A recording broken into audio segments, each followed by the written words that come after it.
acho que até 7 anos, 8 anos, até 8 anos, as crianças hoje estarão descendo para o culto infantil. Sobre a reunião dos corais e os irmãos aqui, ó, nesse papel aqui. Irmãos, então tem aqui também aviso que eu acabei esquecendo de fazer menção. A reunião para a retomada do coral, né? Então os irmãos que estão desejosos de se integrar nesse ensaio para o tempo de celebração da Páscoa. Não sei se já será um ensaio, se será só reunião, mas é para ficarem após o culto, não é isso? Então, encerrou o culto, aí os irmãos que estão desejosos de beliscar lá a polpa de cupuaçu, corre lá, dá uma beliscadinha aí e vem rapidinho que a gente vai fazer essa reunião a respeito do coral, tá bom? De repente um possível ensaio, mas os irmãos estando aqui, vai ser aí revelado como se dará, tá bom? O irmão Raimundo Gino também me deu aqui um lembrete. Irmãos, nós temos como diretoria da nossa igreja trabalhado para melhor cuidar dos irmãos. Tá? Então nós estamos desenvolvendo um plano de cuidado mais de perto com todos os membros da nossa igreja. Então nós estamos criando o que nós temos chamado de grupos de cuidado. E aí nesses grupos de cuidado, cada irmão membro da nossa igreja, na verdade cada família de irmão membro da nossa igreja, estará sendo cuidada mais de perto por um dos membros da nossa diretoria. Isso está em andamento, tá? Em andamento eu digo não já em exercício, mas nós estamos finalizando os detalhes para implementar, tá bom? Então os irmãos vão ouvir mais sobre isso. Então, enquanto têm ouvido apenas isso, peço que nos ajudem em oração. Desde já orem por nós. Os membros da diretoria hoje são eu, pastor Enio, pastor Manuel, os diáconos Manuel Messias e Raimundo Gino e os outros 2 diáconos, Jimmy e irmão Neemias, tá bom? Então orem por nós e também o vice-presidente, irmão Geraldo Leite, tá bom? Então esteja em oração por nós e nós estaremos dando maiores informações para os irmãos ou ao longo dessa semana ou a partir do próximo domingo. Tendo sido dados os avisos, vamos então ao nosso tempo de reflexão na palavra do Senhor nosso Deus. Deixa eu testar aqui meu equipamento. Isso. Irmãos, então nós temos trabalhado juntos a exposição da primeira epístola de Paulo aos Coríntios. Essa carta, como nós temos visto, foi a carta enviada para a igreja que no Novo Testamento é a igreja que apresentou maiores problemas, crises e dificuldades. Por isso, o tema geral da carta, do livro todo que nós estamos trabalhando é este: Jesus, a solução de Deus para as crises na igreja. Então as crises ainda continuam existindo no meio da igreja e nós podemos encontrar de Deus solução para qualquer uma delas na pessoa do Senhor Jesus Cristo. É isso que temos aprendido. Evidentemente, enquanto nós vamos caminhando no que o texto bíblico nos diz, aí nós trabalhamos um subtema, um tema que está debaixo desse tema geral. Tá bom? Hoje não será diferente. O subtema que nós estaremos trabalhando é esse: a cruz de Cristo, sabedoria e poder de Deus. A cruz de Cristo, sabedoria e poder de Deus. O trecho que nós estaremos abordando nesta noite é o trecho que inicia no verso de número 18 e vai até o verso de número 25, como os irmãos estão vendo aí, tá bom? Então nós vamos realizar a leitura desse texto. Como tem sido meu costume, hoje à noite eu também estou utilizando a versão atualizada das Escrituras Sagradas. Eu vou fazer a leitura e você pode acompanhar aí na sua Bíblia.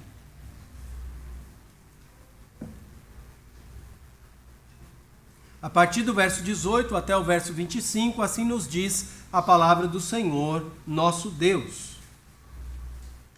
Certamente, a palavra da cruz é loucura para os que se perdem, mas para nós, que somos salvos, poder de Deus.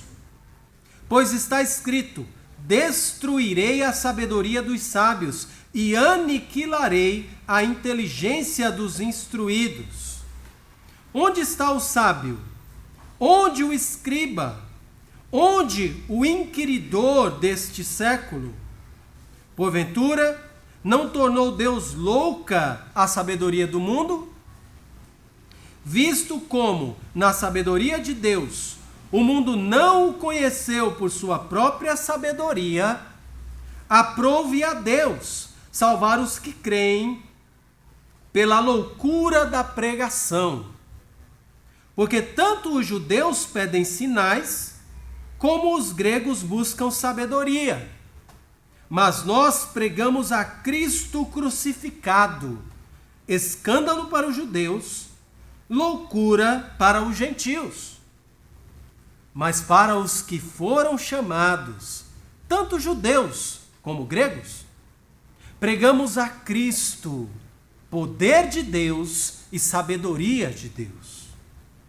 Porque a loucura de Deus é mais sábia do que os homens, e a fraqueza de Deus é mais forte do que os homens. Amém? Vamos orar. Senhor nosso Deus, muito obrigado pela Tua palavra. Ela nos mostra, Deus, a verdade que não teríamos outra maneira de saber. O Teu Espírito Santo que habita em todo aquele que crê em Cristo, utiliza essa verdade da Bíblia, realizando o trabalho de iluminação, clareza de entendimento nos nossos corações, nas nossas mentes. E assim, Senhor, entendendo o Teu querer, somos também, pelo Teu Espírito Santo, capacitados com o poder de Deus para viver vidas que trazem honra e glória ao único Deus que existe, nosso Senhor e Salvador Jesus Cristo, a quem amamos, adoramos e aguardamos. Nos abençoa enquanto refletimos nesse trecho da Tua palavra. Assim pedimos e agradecemos pela fé, no santo nome de Jesus. Amém.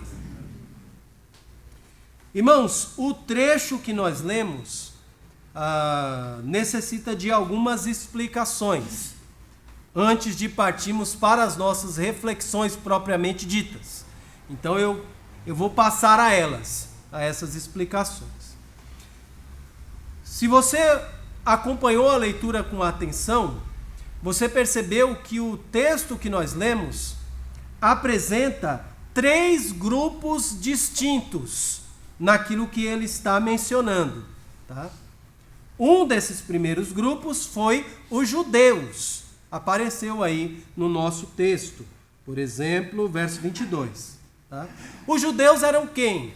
Eles seguiam o judaísmo. Eles tinham a lei de Moisés, o povo de Israel, né? Eles tinham a lei de Moisés, acreditavam no Deus de Israel, mas eles não criam em Jesus Cristo como Deus.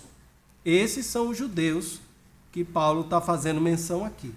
Esse primeiro grupo que aparece. Tem um segundo grupo que aparece aqui. Eles são chamados de gentios e também são chamados de gregos. Esses gentios ou gregos são aqueles que não são todos os outros povos, que não são judeus. Tá? São gentios ou gregos. Eles são chamados também de gregos porque a cultura grega era a cultura principal daquela época. Tá? Então eles são chamados de gregos. Todos os outros povos, os romanos, podia ser chamado de gregos ou de gentios. Tá? Se fosse hoje, né, os brasileiros, italianos, seria tudo gentio. No nosso texto, a ideia que Paulo está compartilhando aqui, e que nós queremos manter na nossa mente, são os descrentes. Tá? Eles nem seguem o judaísmo, nem creem no Deus de Israel, e nem creem em Jesus como Deus. Esse é o segundo grupo. Tá? Então, os dois primeiros, nenhum deles creem em Jesus. Tá? Judeus e o segundo grupo, gentios ou gregos. Tá? E o terceiro grupo que aparece aqui é chamado de salvos, aparece lá no verso 18, mas também é chamado de chamados, por exemplo, como por exemplo no verso 24, mas para os que foram chamados. Esse terceiro grupo, às vezes chamado de salvos, às vezes chamado de chamados por Deus, esse grupo aí são aqueles que creem, eles têm a lei de Deus, eles creem no Deus de Israel, mas eles também creem em Jesus Cristo como Deus, são a igreja. Tá? Então temos Israel, os descrentes em geral e a igreja, tá? Os salvos por Cristo Jesus. Esses três grupos aparecem aqui. Tá claro, irmãos? Ok. Tendo visto isso, tem um segundo elemento aqui que eu quero destacar para os irmãos do nosso texto. É o que é introduzido por Paulo no verso 18, uma expressão que na minha Bíblia está traduzida como a palavra da cruz. Logo lá no início, certamente a palavra da cruz.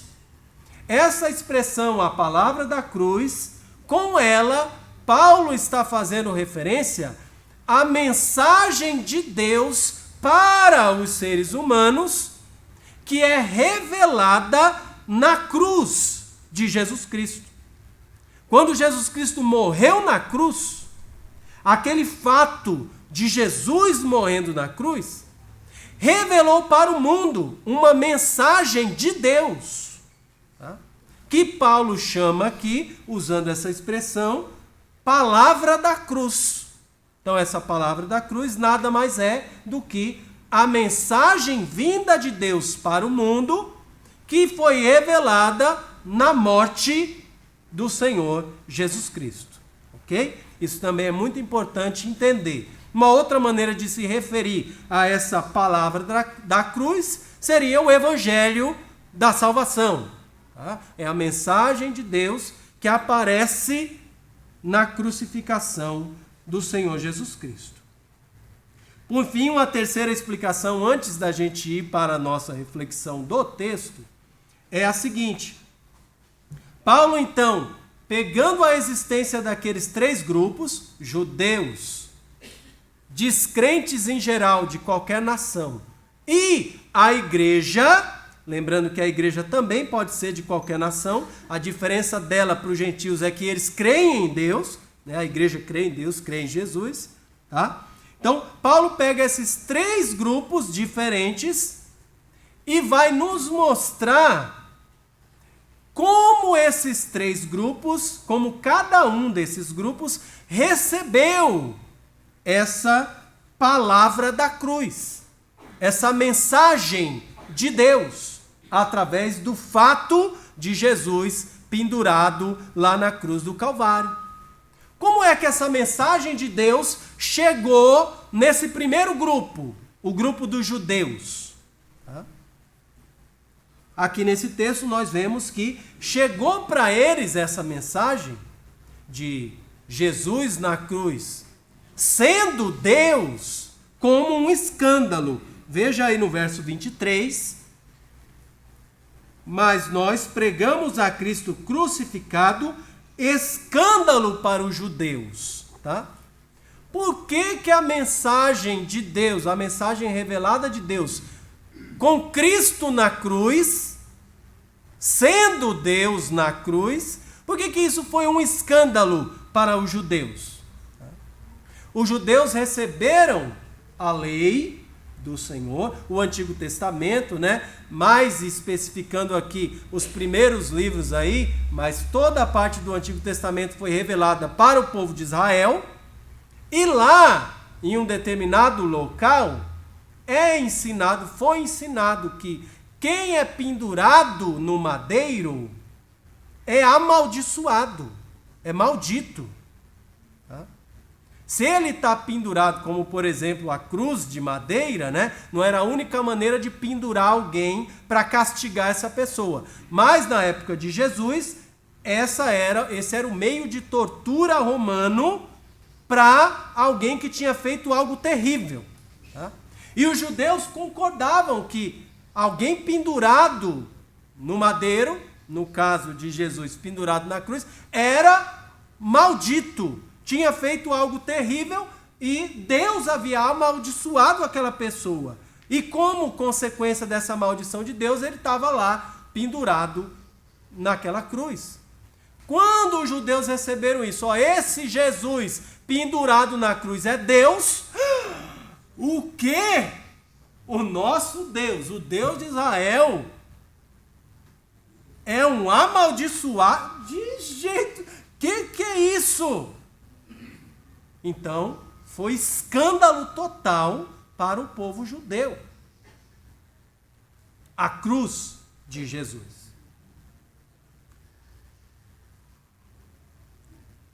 Paulo explica também como foi recebida a palavra da cruz pelo povo gentil ou grego, né? Os descrentes.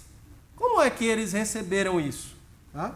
Aí ele diz no verso 23 também, veja aí. Mas nós pregamos a Cristo crucificado, escândalo para os judeus, loucura para os gentios. Tá? Então os gregos ou os gentios, as outras nações idólatras, em especial esses que se alimentavam e ainda sustentavam a cultura grega, eles amavam a sabedoria da filosofia grega. Ainda hoje a filosofia grega é reconhecida como a base do pensamento filosófico, da sabedoria humana, mundana. Tá? Então eles amavam essa filosofia grega e também a força grega. Você vai lembrar, você já deve ter visto aquelas estátuas, aqueles monumentos greco-romanos, né? Lembra disso? Aquelas estátuas musculosas e tudo aquilo. Então os gregos adoravam tanto a filosofia quanto também a beleza do corpo na sua força. Quando essa mensagem de alguém pendurado na cruz, morto através da crucificação, que era a mensagem da cruz, mensagem de Deus na crucificação de Jesus. Quando isso chegou para eles, eles falaram, opa, pera lá. A apresentação de um Deus que outras pessoas pegaram, colocaram ele preso numa cruz e ele não teve condição de revidar.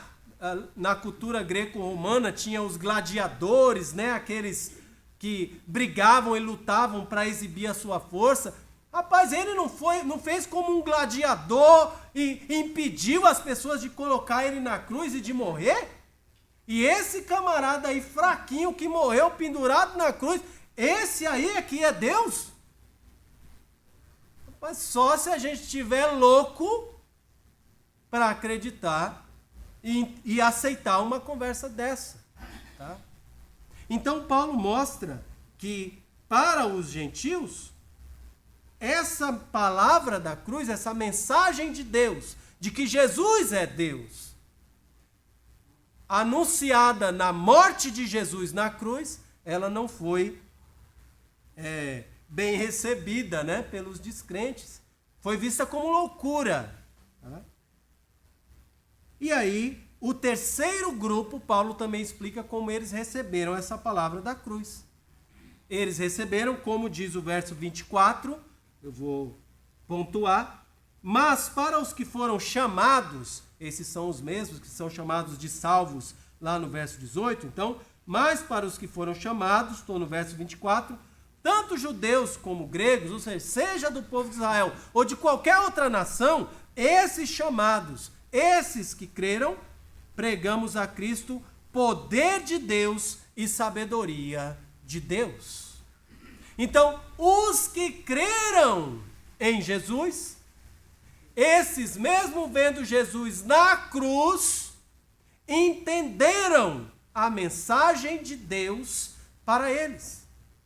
Entenderam e viram naquela mensagem não alguém fraco, não uma loucura, não um amaldiçoado por Deus, mas sim a revelação de Deus agindo em sabedoria e em poder. A sabedoria de Deus apareceu ali, o poder de Deus apareceu ali, em Cristo na cruz. Como é que eles conseguiram ver isso? Como é que isso funciona?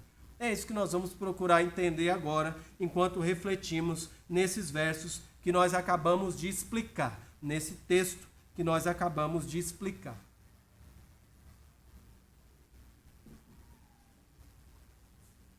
Vamos a ele, então. Irmãos, uma outra maneira de explicar isso aqui ou de mostrar é que Paulo está querendo nos ajudar a entender que há uma distância imensa entre a sabedoria de Deus e a sabedoria do mundo. Há uma distância tão grande entre a sabedoria de Deus e a do mundo que uma acaba sendo loucura para outra. Quando Deus olha para o que o mundo chama de sabedoria, Deus fala, é um monte de louco. E quando o mundo olha para o que Deus chama de sabedoria, vai dizer, é uma loucura. Tá? Então, por que isso acontece? Porque elas são diametralmente opostas. Uma vai numa direção e a outra vai na direção oposta. A sabedoria de Deus e a sabedoria deste mundo. Tá? Então, se essa daqui falar o certo é para lá e a outra o certo é para cá, então uma vai dizer da outra o quê? Ali é loucura, não vai lá não, vem para cá. Tá? É isso que acontece. Uma outra maneira de dizer isso é: a salvação de Deus não tem nada a ver com o que o homem acha que sabe.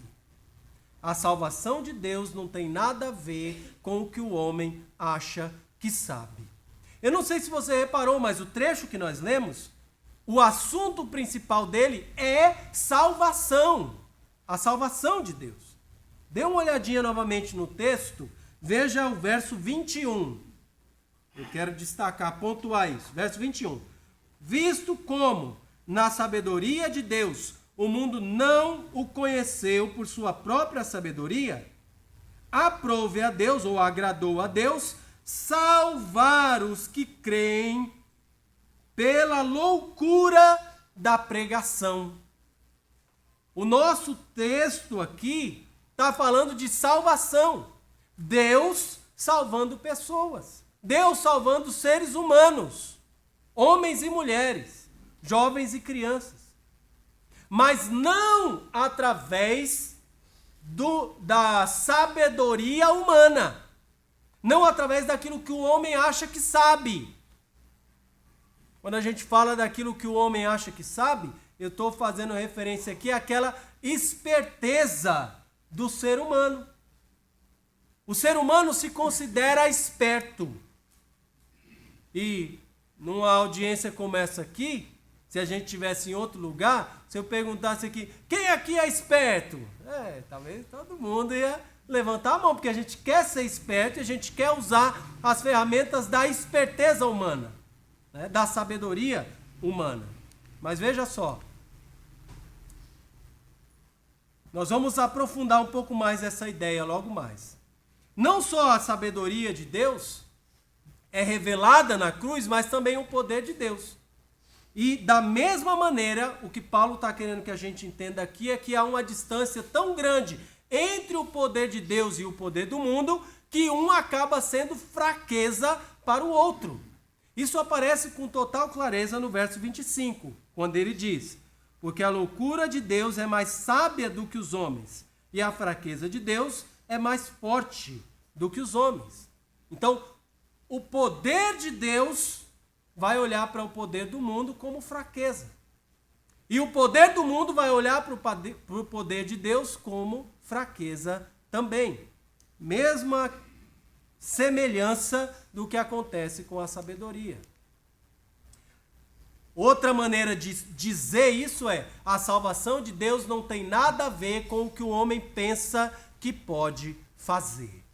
Quando o assunto é salvação dos seres humanos, isso não tem nada a ver com a capacidade do homem fazer alguma coisa para ser salvo, ou, digo mais, vamos além, para manter a sua salvação. Então a nossa tendência natural é querer fazer algo para Deus nos receber, para Deus nos aceitar. Ou, entendendo que fomos aceitos por Deus, fazer algo para Deus nos manter ao seu lado, para Deus nos manter debaixo da sua salvação, do seu amor. Não há nada, não tem nada a ver com o que o homem pensa que pode fazer. Vamos refletir um pouco mais sobre essas verdades que encontramos aqui. O que é a sabedoria, então, que esse texto está se referindo e chamando de sabedoria? Precisamos olhar nesses dois aspectos, a sabedoria do mundo e a sabedoria de Deus. Eu trabalhei uma definição de cada uma delas. Veja só, a sabedoria do mundo, eu estou definindo como a capacidade do homem de utilizar os conhecimentos e os recursos disponíveis para produzir o que ele acha que é bom para si mesmo. Vou ler de novo. O que é a sabedoria do mundo?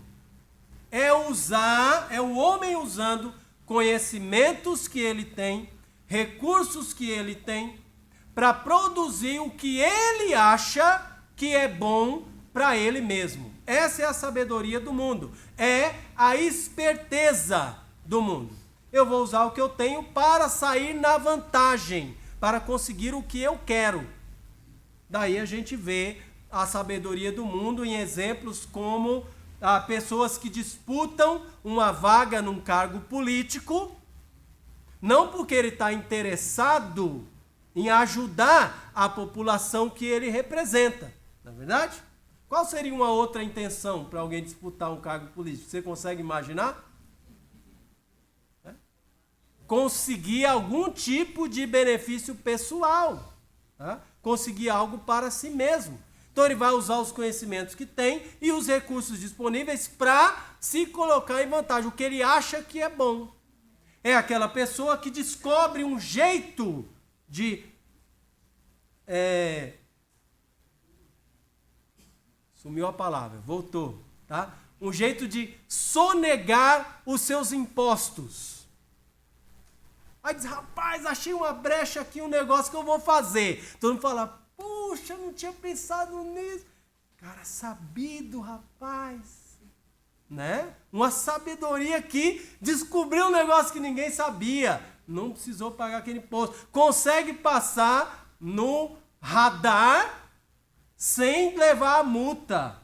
Descobriu um jeito que vai fazer funcionar. Consegue ter uma namorada oficial e uma extraoficial. Porque ele é sabido e uma não descobre da outra. Essa é a sabedoria do mundo.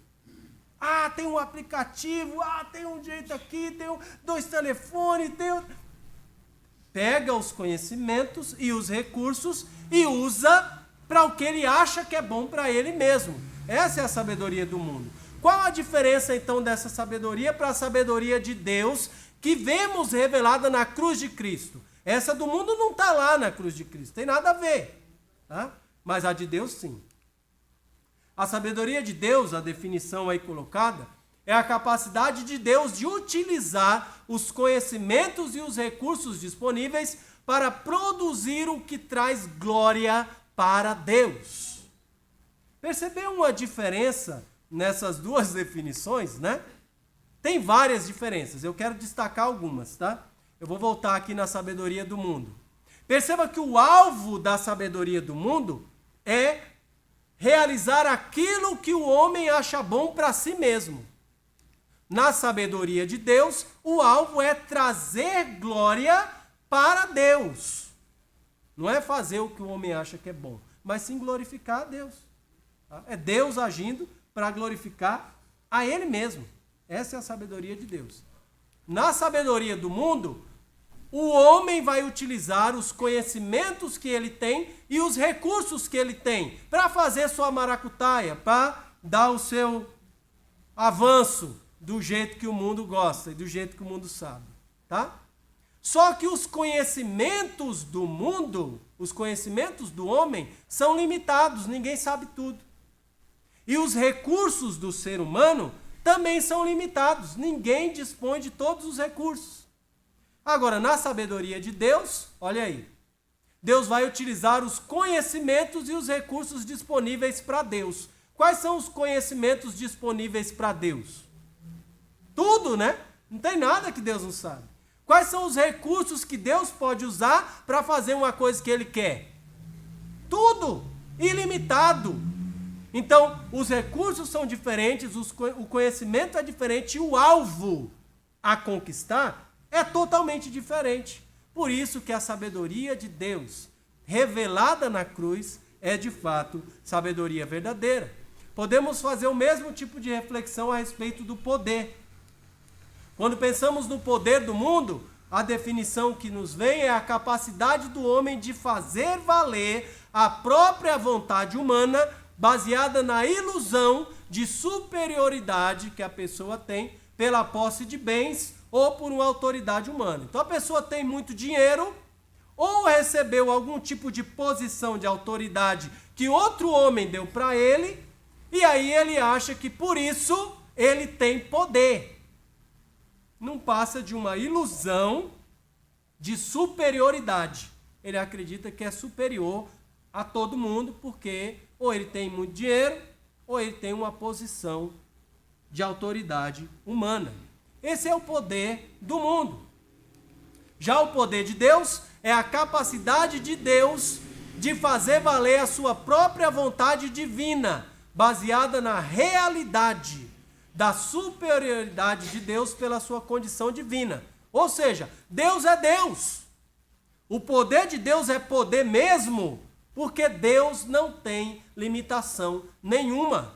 Deus faz valer a vontade dele. Deus diz, eu quero isso, e realiza. E ninguém pode impedir. E isso é realidade. A superioridade de Deus é real. Não é uma ilusão, como a ilusão de superioridade do homem. Tá? Se a gente comparar as duas aí, você vai ver também que o homem ali, ele tem só essa ilusão de superioridade. Deus é a realidade. E a capacidade do homem é limitada. Limitada tanto porque ele não tem todos os recursos, como também limitada pela própria vida do homem. Mesmo que alguém tivesse o poder suficiente para que todo mundo do mundo fizesse o que ele manda, depois que alguns anos passassem, aquela pessoa ia, como diz o ditado, bater as botas, e ele não ia mais poder mandar nada e nem em ninguém. No caso do poder de Deus, não há qualquer tipo de limitação. Deus tem autoridade sobre tudo, sobre todos e eternamente. Nunca Deus bate as botas. Deus sempre é e está presente. Então ele tem poder infinito para realizar tudo que está de acordo com o bom conselho da sua vontade. Está aí a diferença entre a sabedoria do mundo e a sabedoria de Deus. O poder do mundo e o poder de Deus. Voltando para o que Paulo explica no nosso texto, quando se refere aos salvos, ou àqueles que são chamados, ele se refere a eles como chamados por Deus. Voltando para esse grupo, ele diz, para esse grupo aí, a mensagem que Deus transmitiu através de Jesus na cruz foi sabedoria e poder de Deus na cruz. A cruz de Cristo revelada como sabedoria e poder de Deus. De que forma? De que forma um homem pendurado na cruz revela da parte de Deus sabedoria e poder? Vamos ver.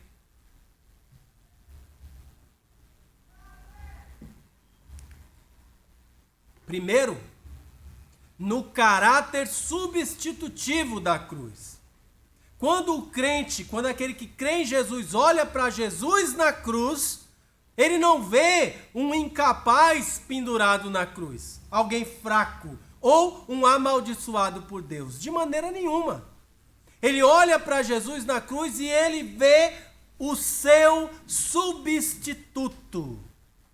Ele vê alguém que está no lugar que ele merece, pelas suas falhas, culpas e pecados diante de Deus. Vamos aqui olhar aqui mesmo, na primeira de Paulo aos Coríntios, deixa marcado lá onde nós estamos, e vamos para o capítulo 15, verso 3.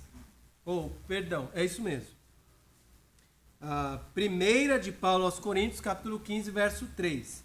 Lá nós lemos o seguinte: Paulo ali, avançando um pouco mais na carta que nós estamos estudando, ele está explicando sobre o que ele chamou lá no nosso texto de a palavra da cruz, que também pode ser chamada de o evangelho da salvação. E ele diz no verso 3, falando dessa palavra da cruz, ele diz: antes de tudo vos entreguei o que também recebi, que Cristo morreu pelos nossos pecados, segundo as Escrituras. Perceba que o contexto que Paulo está comentando aqui, apresentando aqui, é o contexto da crucificação de Cristo.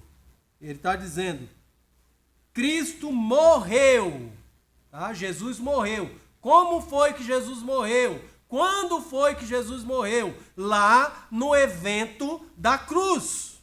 Foi lá que Jesus morreu. Então ele está se referindo à cruz de Cristo. E está mostrando para a gente que ali há sabedoria e há poder de Deus. De que maneira?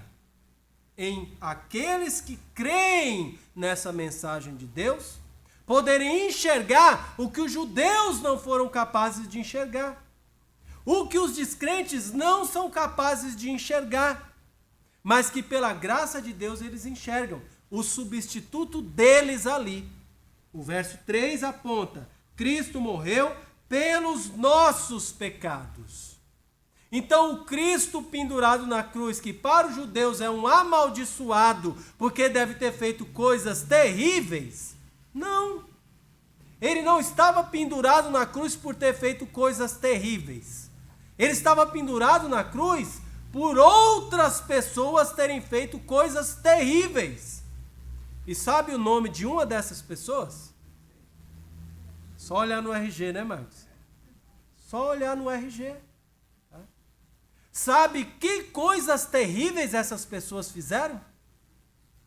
Algumas delas, fofoqueiras. Outras delas, adúlteros e adúlteras. Outras delas, filhos rebeldes e desobedientes contra seus pais. Outros, entregues aos vícios. E aí a lista é grande, né? E no seu caso, qual foi? Quais foram essas coisas terríveis que você fez? Para que o Filho de Deus fosse colocado, pendurado naquela cruz, na posição de amaldiçoado. Você consegue enxergar isso? Que Jesus não estava ali porque merecia estar, mas ele foi lá de livre vontade pelo que você e eu fizemos? Irmãos, então, nós que fomos chamados para a salvação, nós que cremos em Jesus, como diz o verso 21 do nosso texto, aqueles que creram, é o que o texto vai dizer. Para esses, Deus concedeu a sua salvação. E quando eles olham para a cruz, esses salvos, crentes em Jesus, igreja de Cristo consegue enxergar o substituto deles pendurado ali. Eu merecia estar ali, os pecados foram meus. Mas é Jesus quem está lá. Está recebendo o meu castigo. Aí, neste ato de Deus Filho, recebendo o castigo dos pecadores que creem nele, neste ato está revelado sabedoria de Deus. Esse ato não é um ato de sabedoria mundana. Lembra a sabedoria? Sabedoria e poder de Deus está revelado ali. A sabedoria de Deus visa a glória de Deus. Então, em Jesus, tomando o nosso lugar, Deus foi glorificado. Não teve sabedoria humana ali. Tivesse sabedoria humana, Jesus falava, como é que é a conversa lá? O pessoal peca e eu vou pendurado na cruz e morro? Rapaz, agora eu vou ser esperto. Agora eu vou ser sabido aqui. Vou dar um jeito e vou escapar pela tangente. Quem pecou, que resolve os seus problemas. Não aparece sabedoria mundana aqui. E nem o poder do mundo, que é esse poder passageiro. Mas sim o poder de Deus que transforma, que salva pecadores, está manifestado ali, na substituição que Jesus fez no lugar daqueles que creem nele. Não substituição do mundo inteiro. Não substituição de todo mundo que quer. Substituição daqueles que foram chamados por Deus e creram em Jesus Cristo e só em Jesus como Senhor e Salvador das suas vidas. A sabedoria e o poder de Deus aparecem na cruz, é revelado na cruz também através do perdão. Veja aí a explicação que Paulo dá num outro livro, aí numa outra carta, Colossenses. Nós vamos para lá, Colossenses capítulo 2, versos 13 e 14, Colossenses 2, 13 e 14. Estamos entendendo como na cruz alguém pode ver sabedoria e poder de Deus em algo que outras pessoas enxergam maldição, fraqueza e loucura. Vamos ver agora como a sabedoria e o poder de Deus se revela através do perdão de Deus para aqueles que creram em Jesus Cristo e continuam crendo. Versos 13 e 14, diz assim: E a vós outros que estáveis mortos pelas vossas transgressões e pela incircuncisão da vossa carne, vos deu vida juntamente com ele, perdoando todos os nossos delitos, tendo cancelado o escrito de dívida que era contra nós e que constava de ordenanças, o qual nos era prejudicial, removeu inteiramente, encravando-o na cruz. Mais uma vez, perceba que o contexto que Paulo está apresentando é o contexto da cruz. É o momento em que Cristo está pendurado, morrendo, no lugar daqueles que creram nele. Olha aí o que o texto diz. Ele fala agora sobre o perdão dos pecados.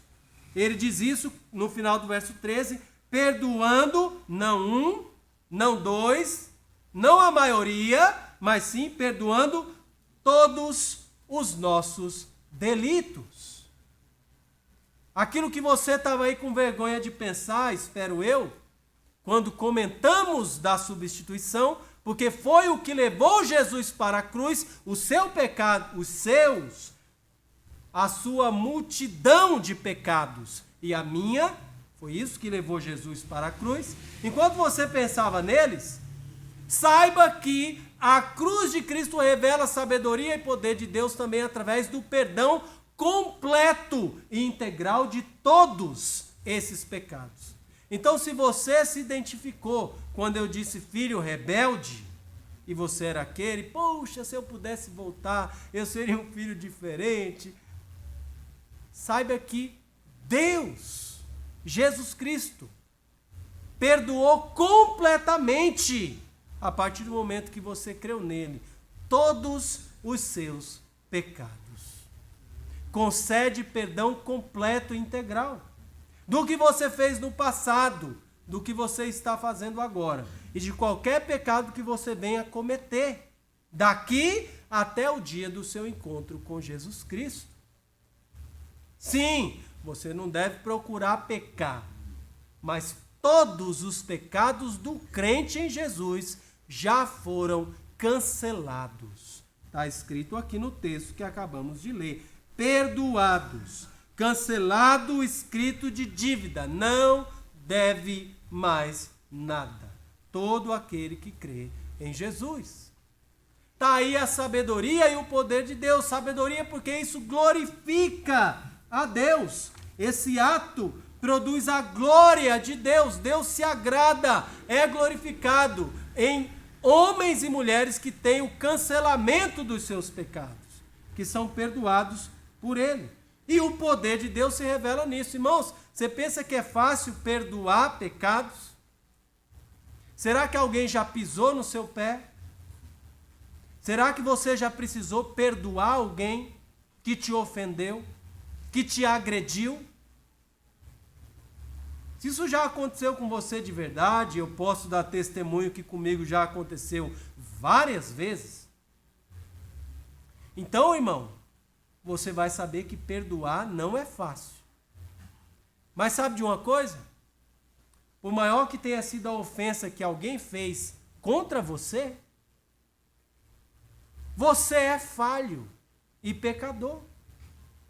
E você, de alguma maneira, querendo reconhecer ou não, provavelmente pode até ter tido parte no motivo pelo qual a pessoa te ofendeu. Já Jesus Cristo, já Deus, é perfeito, puro, santo. E aí em Jesus na cruz, todas as ofensas dos crentes por quem ele está morrendo, estavam ali em cima dele. E ele está perdoando naquele momento todos os pecados desses crentes. Todos os pecados. Não é algo fácil de fazer. E perdoar pecado a nível de cancelar a cobrança devida da parte de Deus, aí essa aí ninguém consegue fazer, só o próprio Deus. E ele fez isso na pessoa de Jesus Cristo na cruz. Está ali sabedoria e poder de Deus. Jesus certa vez estava num grupo e aí chegou uma pessoa doente e Jesus falou assim: olha, está perdoado o seu pecado. As pessoas não acreditaram e falaram: poder para perdoar pecado só quem tem é Deus. Jesus disse: eu vou curar ele e perdoo os pecados dele porque eu sou Deus. Esse poder eu tenho. Este é o poder manifestado na cruz do Calvário. Além da substituição do perdão, podemos perceber também a sabedoria e o poder de Deus na cruz, revelado na justificação. Vamos olhar um texto que nos ajuda, também escrito pelo apóstolo Paulo, na epístola aos Romanos, agora aos crentes de Roma. Ele havia escrito o seguinte, Romanos capítulo 5, a partir do verso 8.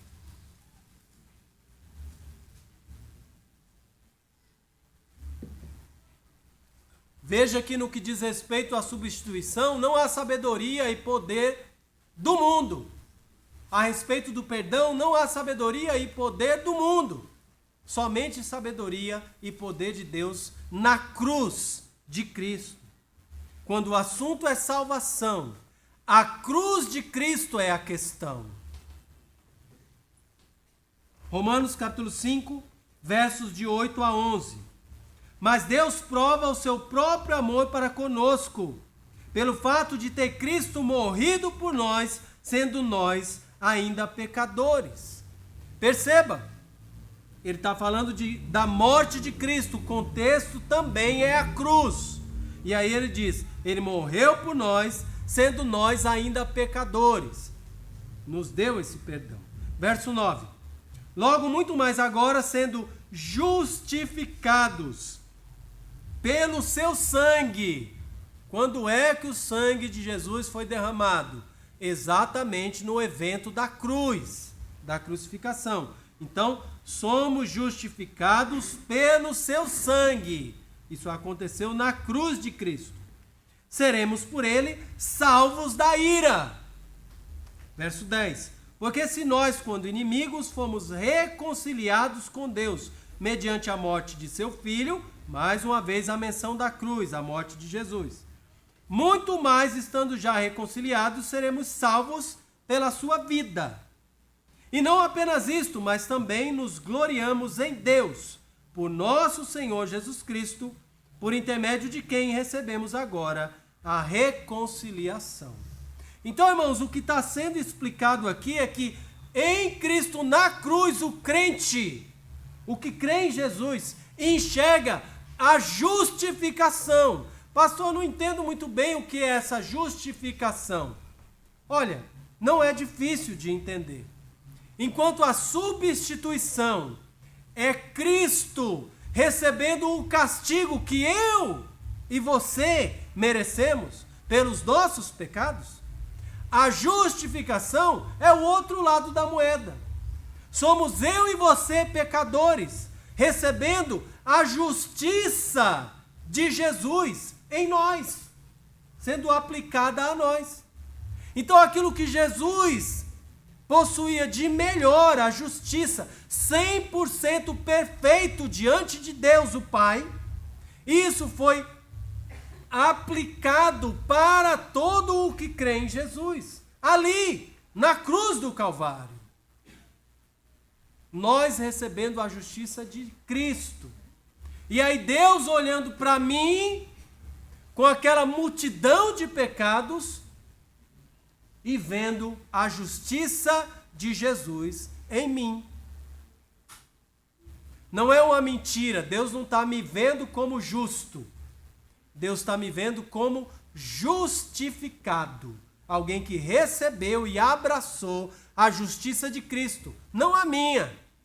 A salvação garantida pelo que Cristo fez, por quem Cristo é, pelas virtudes e qualidades de Jesus, não a minha nem a nossa. Tá? Vai sair, irmão, vai sair essa borboletinha, né? Sai, borboleta do Satanás. Olha lá, vai sair já já, né? Olha bem. Pronto. Tá quase, né? Quase. Agora. É agora. Parou. Não é borboleta não, né? Algo aí. Mas, tá lá, parou, né? Agora é aqui. Então, irmãos, veja, a justificação é muito importante para o crente entender, para que ele possa ver que a salvação, quando o assunto é salvação, isso só tem a ver com Jesus. O que ele fez por pessoas que não mereciam nada disso que ele fez. Tá? A substituição, o perdão e a justificação que temos em Jesus, recebemos na cruz de Cristo. Isso sim é sabedoria de Deus, isso sim é poder de Deus revelado para nós. Irmão, isso tem tudo a ver com a vida cristã. Isso significa que não tem nada que você deva ou precise fazer para garantir ou manter a sua salvação. Aí alguns crentes não entendem isso, que Cristo os substituiu no castigo merecido de Deus. Não entendem que Cristo já perdoou todos os seus pecados de uma vez por todas e para sempre. Não entendem que quando Deus olha para ele, vê a justiça perfeita de Cristo. Aí o que ele faz? Ele diz, rapaz, eu vou na igreja, eu vou cantar. Eu vou cantar porque eu acho que o crente que canta, Deus, né? Esse canta, né? É o crente que canta. Ou ele diz, eu vou dar o dízimo e eu não vou falhar nunca.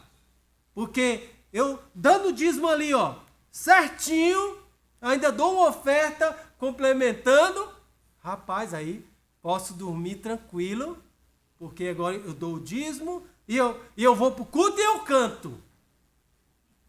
Até que no coração começa o quê? Um desassossego, né? Algum irmão falou alguma coisa, ele já não reagiu bem, ou ele fez alguma coisa, falou alguma coisa, ou pensou alguma coisa que desagradou a Deus, ele diz, poxa, eu dou o dízimo, eu vou para o culto, eu canto no culto. Rapaz, eu vou pedir para o Marco me ensinar, né? Tocar piano agora, para também poder tocar. Tá? E vai procurar coisas que ele pode fazer. Vou fazer visita, eu vou dar cesta básica, eu vou começar a distribuir coisa na rua. Ele vai procurar um monte de coisas que ele pode fazer para deitar a cabeça no travesseiro e ficar tranquilo que se for hoje o dia que Jesus vem, ele me leva. Se acontecer um acidente, ufa, Deus não vai botar alguém que dá o dízimo, dá a esmola, dá a cesta básica, canta, toca, prega e... Irmão, coloca na sua mente. Não tem mais nada para ser feito relativo à salvação. Jesus já fez tudo. Tudo. Não sobrou nada para você fazer. Nada. Nem para entrar no grupo de salvos, nem para continuar. Se a gente for olhar em Romanos 8, verso 1, lá diz, porque já nenhuma condenação há para os que estão em Cristo Jesus. Tá? Então não tem nada. Ah, pastor, então foi bom o senhor pregar hoje, eu gostei. Já posso parar de dar o dízimo, não preciso aprender a tocar, não cantar e nem dar cesta básica, nem ajudar ninguém. Ufa, agora entendi. Tá? Irmãos, essas coisas não são coisas erradas, nem ruins, e são coisas que o crente deve fazer sim. Servir na igreja, dizimar, ofertar, ajudar outros irmãos, tudo isso é bom. E é dever do crente fazer, mas não para entrar no grupo de salvos e não para ser mantido por Deus dentro desse grupo. Quem entrou não sai mais, nunca perde a salvação, porque o Cristo da cruz não tem como voltar lá 2000 anos atrás e impedir Jesus de morrer na cruz. É o único jeito de você perder sua salvação é essa. Voltar 2000 anos atrás e impedir que Jesus morra na cruz. Ninguém nunca fará isso. É impossível de fazer. Uma vez que Jesus morreu, quem crê nele tem a salvação garantida de uma vez para sempre. Então, fazemos essas coisas, mas não para ser salvo, para nos manter salvo, para Deus olhar melhor para nós e garantir o nosso lugarzinho lá. Nada disso, irmãos. Essa é uma obra de Deus. Só Jesus podia fazer isso e já fez, inclusive. Tá? As outras coisas fazemos para a glória de Deus, para abençoar outros irmãos. Tá? Mas uma vez salvos é que vamos nos preocupar com essas outras coisas, já estando salvos por Jesus Cristo. Encerramos aqui com as aplicações. Apenas duas. A primeira, pare de tentar usar o que você acha que sabe ou o que você pensa que pode fazer para garantir ou manter sua salvação. Está fazendo alguma coisa pensando que isso está garantindo a sua vaga? Para com isso. A salvação já foi garantida, já está garantida. Só o que você precisa fazer é reconhecer o Salvador, que é Jesus Cristo. Reconhecer que o que ele passou na cruz do Calvário, nenhum de nós poderia passar, mas ele já passou. E já salvou, já realizou a salvação de todo aquele que nele crê. Reconheça que a salvação é um ato de Deus. Não é seu, não é meu. Igreja não salva, pastor não salva, dar o dízimo não salva, vir para a igreja não salva, religiosidade não salva, ajudar as outras pessoas não salva e nem tem como comprar. é ato da graça de Deus. Deus também só dá a salvação para quem não merece. Se você merece, nunca vai receber.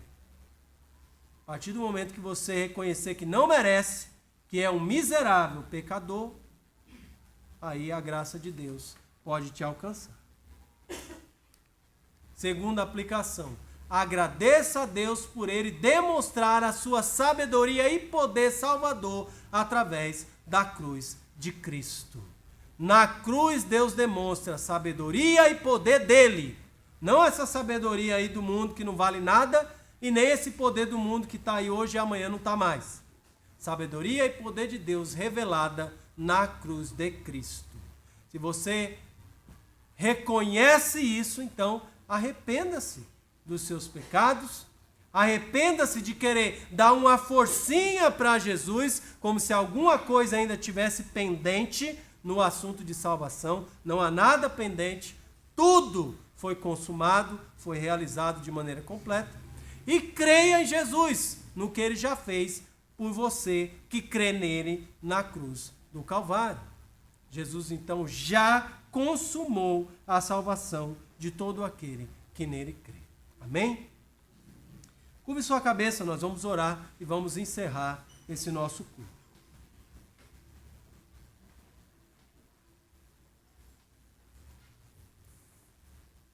Nós estivemos juntos refletindo sobre a cruz de Cristo, o ato da cruz, o fato da cruz, ser a revelação da sabedoria e do poder de Deus, não para o mundo todo, mas para aquele que crê em Jesus Cristo como Deus, Senhor e Salvador da sua vida. Irmãos, só o que podemos fazer é adorar esse maravilhoso Deus que é Jesus. É louvar e agradecer pela coragem de Cristo de enfrentar o que eu e você merecíamos passar. A condenação eterna. Mas Jesus nos livrou dela. Tomou o nosso lugar. Se tornou o substituto perfeito e excelente para cada crente em Cristo Jesus. Ele nos perdoou de maneira completa. Não há nada que você ou eu possamos fazer para Jesus nos rejeitar mais, uma vez que nos entregamos completamente a Ele e fomos aceitos pela fé no seu nome. Fomos completamente justificados. Deus olha para nós e vê a justiça de Cristo perfeita, sem qualquer mancha, sem nenhum ponto maculado. E essa é a garantia do crente para a sua salvação. Reconheça essas verdades de Deus. Renove o seu compromisso com Cristo, o verdadeiro Salvador. Essa foi a verdade pregada por Paulo para aqueles crentes. Eles haviam perdido o foco. Eles estavam olhando para homens, para Paulo, para Apolo, para outros, ao invés de olhar para esse maravilhoso Deus, pregado na cruz, mas ao terceiro dia ressuscitado. E depois de mais alguns dias, assunto ao céu, onde hoje vive e reina para sempre, e de onde voltará para resgatar todo aquele que crê no seu nome. Somos nós, irmãos, a igreja de Cristo, os crentes em Jesus. A Cristo Jesus, nosso Deus e Salvador, seja toda a honra, toda a glória, hoje e para todos sempre. Amém. Senhor Jesus Cristo, recebe a nossa adoração. Obrigado pelo tempo que tivemos. Aplica a Tua palavra nos nossos corações e nos ajuda a confiar na salvação garantida e completamente conquistada pelo Senhor. Nos abençoa na semana que enfrentaremos e que hoje se inicia. Assim pedimos e desde já pela fé agradecemos no santo nome de Jesus. Amém. Uma boa semana a todos, que Deus nos abençoe ricamente. Lá embaixo, a degustação do creme de cupuaçu e, na sequência imediata, a nossa reunião com os que participarão no coral.